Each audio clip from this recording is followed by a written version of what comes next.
நண்பர்களே, நம்ம வீட்டை ரெனோவேட் பண்ணுறதா இருந்தாலும் சரி, வீட்டை புதுசாக கட்டிட்டு இருந்தாலும் சரி, ஃப்ளோரிங் டைல்ஸ் எப்பயுமே பார்க்க புதுசாகவும் இனோவேட்டிவாக வச்சுக்க நிறைய ப்ராடக்ட்ஸ் மார்க்கெட்டில் அவைலபிளாக இருக்குது. அது என்னென்ன ப்ராடக்ட்ஸ்னு தெரிஞ்சுக்கலாமா?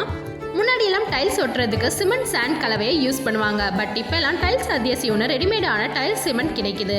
ஜஸ்ட் தண்ணி யூஸ் பண்ணி மிக்ஸ் பண்ணால் மட்டும் போதும், பேஸ்ட் ரெடி ஆகிடும். இதுலேயே 5 டைப்ஸ் இருக்குது. First ceramic tiles. Floor and வாலில் செராமிக் டைல்ஸ் ஒட்டுறதுக்காக யூஸ் பண்ணுவாங்க. Second tile on tile. Floor and வாலில் ஆல்ரெடி டைல்ஸ் ஒட்டியிருப்பாங்க. அதுக்கு மேலேயே ரினோவேட் பண்ணுறதுக்காக அண்ட் பாத்ரூமில் லீக்கேஜ் இருந்தாலும் டைல்ஸ் மேலே டைல்ஸ் ஒட்டுறதுக்காக யூஸ் பண்ணுவாங்க. Third glass and stone tile. Glass and stone போன்ற டைல்ஸ் ஒட்டுறதுக்கான adhesive. Fourth large glass and stone tile. இது பெரிய பெரிய கிளாஸ் அண்ட் ஸ்டோன் டைல் ஒட்டுறதுக்காக யூஸ் பண்ணுவாங்க. Fifth joint filler grout. Tiles ஒட்டினதுக்கு அப்புறம் 2 டைல்ஸ்க்கு நடுவில் இருக்கக்கூடிய ஸ்பேஸ் ஃபில் பண்ணுறதுக்காக யூஸ் பண்ணுவாங்க.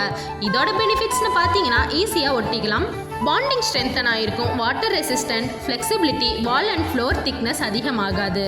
ஸோ உங்கள் வீட்டுக்கு டைல்ஸ் ஒட்டுறதுக்கு இது ஒரு பெஸ்ட்டான ப்ராடக்டாக இருக்கும். ட்ரை பண்ணி பாருங்கள். நன்றி. உங்கள் எதிர்காலம் உங்கள் முடிவு உங்கள் கையில்.